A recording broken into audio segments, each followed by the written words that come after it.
particulièrement heureux d'être annoncé par un de mes anciens élèves. Et donc ça ne me rajeunit pas en tout cas. Bon, je remercie l'association des médecins généralistes libéraux de Béjaïa de m'avoir fait confiance pour parler d'un thème important qui est le cancer bronchique. Donc le cancer bronchique, entre guillemets, représente une épidémie mondiale, si on peut se permettre le mot, parce que c'est vraiment un cancer fréquent et c'est un cancer en constante augmentation. Voyez, les chiffres parlent d'eux-mêmes. 1,2 million de cas, c'est le premier rang chez les hommes, c'est le troisième rang chez la femme. Et ce qui est dramatique dans ce cancer, c'est que l'incidence et la mortalité sont proches. Parce que le cancer, la survie due au cancer, si vous voulez, bronchique, c'est une survie qui est souvent courte. Les données en Algérie, les voici, puisque nous avons un registre de cancer. En 2015, c'est les données que j'ai. On a eu 3229 cas, dont la majorité, c'est des femmes. Et vous voyez, comme je disais tout à l'heure, le nombre de cas et le nombre de décès, c'est très proche. Si on comparait ces chiffres par rapport au cancer de la prostate, qui a quand même une survie plus longue, on voit que le pronostic du cancer bronchique est un pronostic effroyable.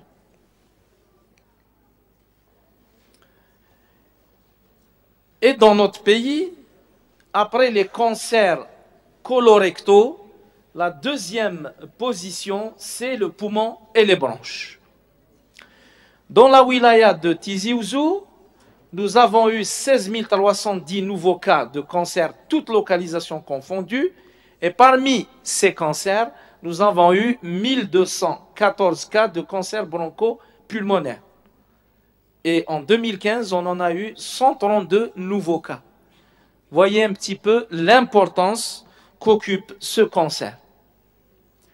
Parmi les facteurs étiologiques, le facteur prédominant, prépondérant, c'est le tabagisme. Vous l'avez deviné, 90% des cancers bronchiques sont liés au tabagisme. Bien entendu, c'est le tabagisme actif d'abord. Et il faut savoir que dans la fumée de tabac, il y a beaucoup de carcinogènes donc, qui sont à l'origine de l'oncogénèse qui vont déclencher ce cancer bronchique. Ce qui est important, c'est la précocité de début et la durée du tabagisme. Plus quelqu'un a fumé tôt, plus il a fumé beaucoup et il a plus de malchance de développer un cancer bronchique. Et malgré le sevrage tabagique, le risque de cancer diminue, mais n'égale jamais celui du non-fumeur. Et c'est pour ça que vous avez vu des patients qui, après 20 ans de sevrage tabagique, ont développé quand même un cancer bronchique. D'accord? Donc, arrêter, c'est bien, mais ça n'exclut pas le cancer bronchique parce qu'il y a d'autres facteurs. Il y a la prédisposition génétique qui entre en jeu. On quantifie toujours le tabagisme en paquets années. Exemple, si quelqu'un a fumé un paquet par jour pendant 20 ans, la quantification est la suivante, 20 paquets années. S'il a fumé 2 paquets par jour pendant 10 ans, c'est 20 paquets années. Et au-delà de 20 paquets années, on a un gros risque de développer un cancer. Attention au tabagisme passif. L'exposition passive augmente chez les femmes des fumeurs le risque de cancer de 30%. Et aux États-Unis, avant l'élaboration des lois de protection des fumeurs passifs, le cancer était indemnisé en tant que maladie professionnelle chez les personnes qui travaillaient dans des endroits où il y avait des fumeurs. D'accord? Et le tabagisme passif est responsable de 25% des cancers bronchiques primitifs des non-fumeurs. C'est un chiffre colossal. Et la difficulté du tabagisme passif, c'est qu'on ne peut pas le quantifier comme paquet à nez.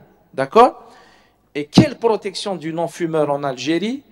Quand on débarque dans notre pays, vous trouvez un policier dans l'aéroport d'Alger avec une cigarette et il prend tout le temps, il se détend pour montrer qu'il est en train de faire quelque chose de bien. La loi existe, mais elle n'est pas appliquée. Et à nous, les associations, de frapper fort sur ce sujet parce que vraiment le non-fumeur n'est pas protégé. Voyez tous les petits cafés où ça fume énormément. Pour les carcinogènes professionnels, il faut toujours, quand on suspecte un cancer bronchique, s'intéresser à la profession du patient. Et là, je vais énumérer un carcinogène important, c'est l'amiante. Il faut savoir que le rôle des carcinogènes professionnels est sous-estimé parce qu'il y a le rôle confondant du tabagisme. D'accord? Mais il faut savoir que le duo amiante-tabac est explosif puisque ce n'est pas un effet additif, c'est un effet multiplicatif. D'accord? Bien, maintenant, si on revient à la pratique, dans quelle situation vous devez évoquer, suspecter un cancer bronchique? Ce qui est désolant, c'est que dans 3/4 des cancers bronchiques primitifs, le diagnostic est porté tardivement, souvent à un stade localement étendu ou au stade de métastase, où l'on ne peut rien faire si ce n'est une chimiothérapie palliative. Par contre, le meilleur traitement, c'est toujours le geste chirurgical quand cela est possible. Les symptômes respiratoires ne sont pas spécifiques des cancers. C'est des symptômes habituels, mais qui ont certaines caractéristiques. La toux, qui est souvent une exagération d'une toux préexistante chez le fumeur, donc faites attention. Quand le fumeur vous dira que ma toux c'est exagéré, c'est exacerbé, à ce moment-là, il faudra évoquer le cancer bronchique. C'est souvent une toux gênante, une toux qui ne cède pas sous traitement. Et là, chez un patient qui dépasse la quarantaine, voire moins, avec un tabagisme cumulé de 20 paquets à nez, ou parfois moins, il faudra évoquer le cancer bronchique. L'hémoptysie, c'est le signe d'alarme. C'est ce signe qui amène le malade à consulter. Dès qu'il rejette du sang, c'est pas la peine de l'inciter à consulter, il vient de lui-même. Le sang alarme. Que ce soit un sang digestif ou ORL ou bronchique, les patients consultent. La bronchorée, parfois, c'est des patients qui toussent, qui crachent beaucoup. La dyspnée, c'est souvent un signe évolutif parce que c'est soit une obstruction trachéale, une obstruction d'une bronche souche, des signes de lymphangite carcinomateuse, d'un épanchement pleural associé. Donc, quand on a une dyspnée au cours d'un cancer, c'est souvent un signe où la maladie a évolué. Et retenez ça, quand vous avez une pneumonie qui ne régresse pas ou qui récidive au même territoire, il faut évoquer le cancer bronchique et indiquer une fibroscopie bronchique. Les douleurs thoraciques, c'est également un signe d'évolution, parce que c'est quand il y a une atteinte pleurale ou une extension vers la paroi thoracique. Donc retenez, les symptômes respiratoires ne sont pas spécifiques, ils ont certaines caractéristiques. Deuxième mode de révélation, c'est les symptômes en rapport avec l'extension locorégionale. Cancer bronchique, ça va vite. Donc, quand on a une extension vers la plèvre, on a un épanchement pleural liquidien. Quand on a une atteinte du nerf récurrent gauche, parce que vous savez que le nerf récurrent droit a un trajet cervical exclusif, par contre, le récurrent gauche fait une descente et remonte. Et quand on a une compression par une adénopathie, par exemple, donc la dysphonie est un signe d'alarme. Le syndrome cave supérieure, c'est quand la veine cave supérieure est comprimée, on a ce qu'on appelle l'œdème en pèlerine, avec une turgescence des jugulaires et avec une bouffissure du visage et un gonflement des creux sus-claviculaires. C'est dû à une gêne au retour veineux. Le syndrome de Pancoast et Tobias, très caractéristique, hein, qui signe l'extension vers le plexus brachial et le sympathique cervical. Il a une triade caractéristique, c'est l'énophtalmie, le myosis et le ptosis. Et parfois, retenez le hoquet, et parfois un signe d'alarme, il s'agit d'une extension vers le nerf phrénique. Donc, premier mode, les symptômes respiratoires. Deuxième mode, l'extension loco-régionale. Et le troisième mode, c'est les symptômes extra-respiratoires chez un fumeur qui a une altération de l'état général inexpliquée, un amaigrissement, des sueurs, une fatigue, une inappétence. Dans cette situation, il faudra, par principe, de facto, évoquer le cancer bronchique. Les thromboses inexpliquées. Les cancers sont une cause de thrombose inexpliquée. Si vous n'avez pas un alitement prolongé, si vous n'avez pas d'intervention chirurgicale, si vous n'avez pas de facteur qui favorise une thrombose, il faut savoir évoquer le néo.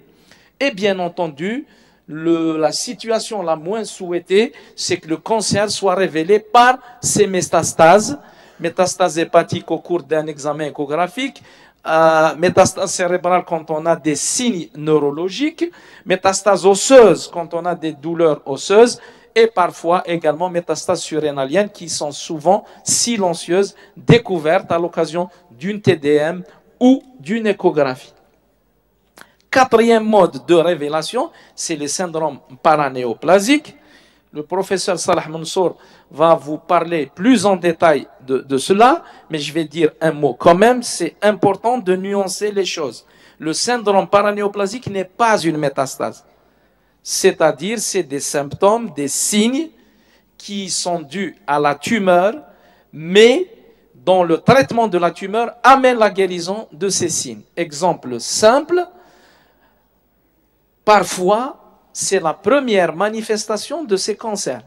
Un cancer peut être révélé par un syndrome néoplasique des mois avant la découverte du cancer. Donc, c'est très important d'accorder de l'importance à ces signes. On a l'hypocratisme. Si vous voyez un fumeur, pas en insuffisance respiratoire, qui a les ongles en verre de montre, ça signe ce qu'on appelle l'hypocratisme digital.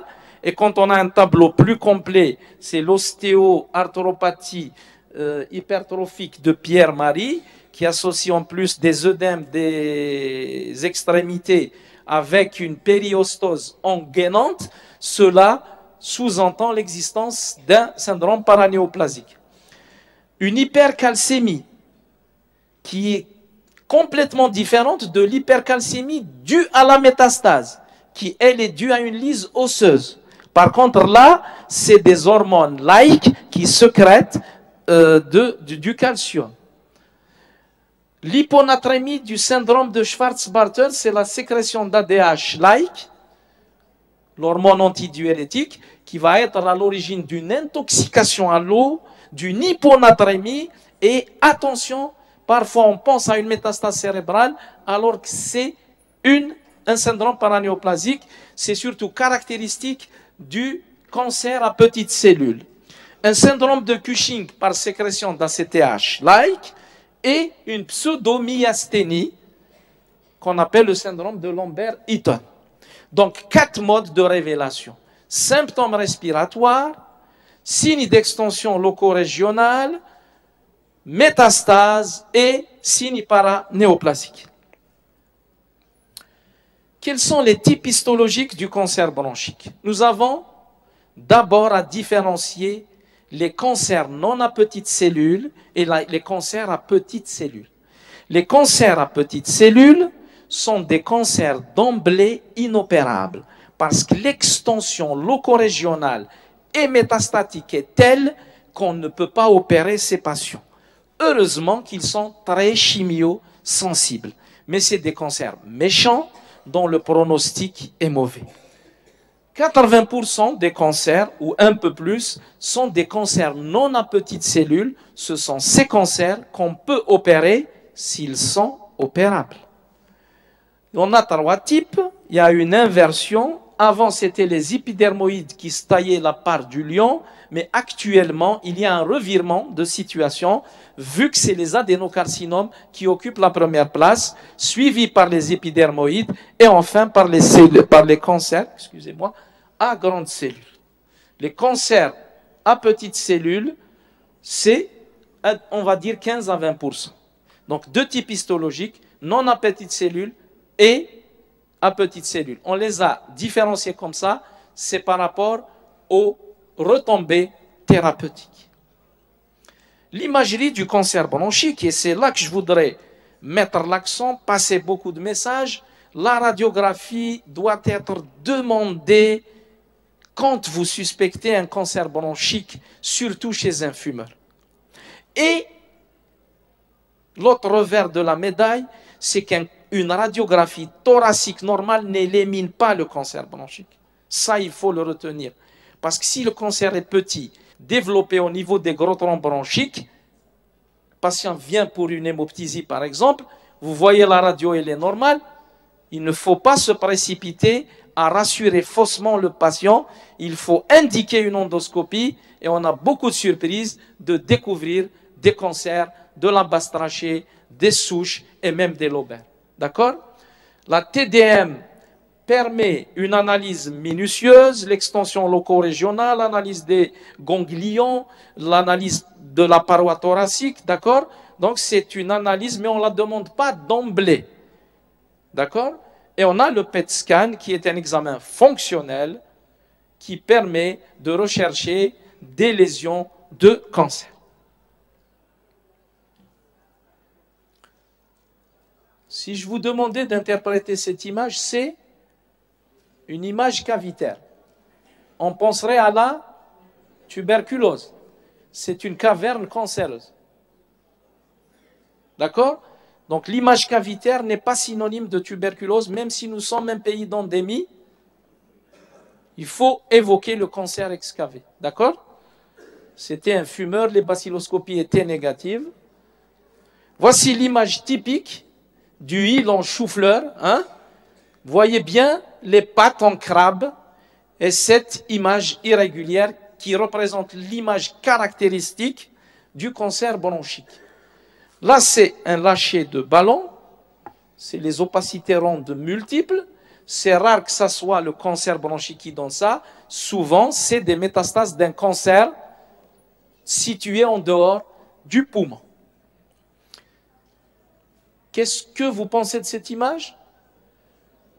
C'est l'image typique d'une atélectasie du lobe supérieur d'Arwa.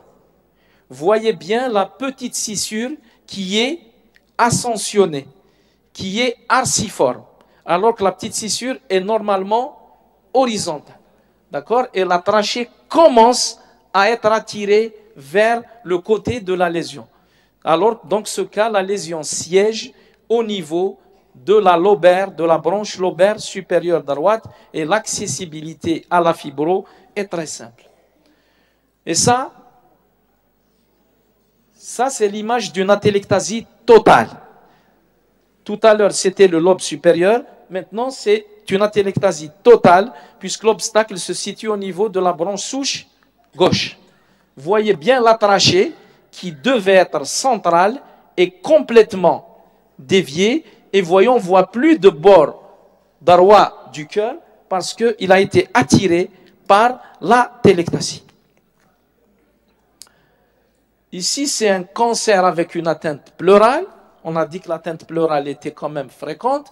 Ça, c'est aussi une image suspecte d'un cancer bronchique, hein, l'image en chou-fleur.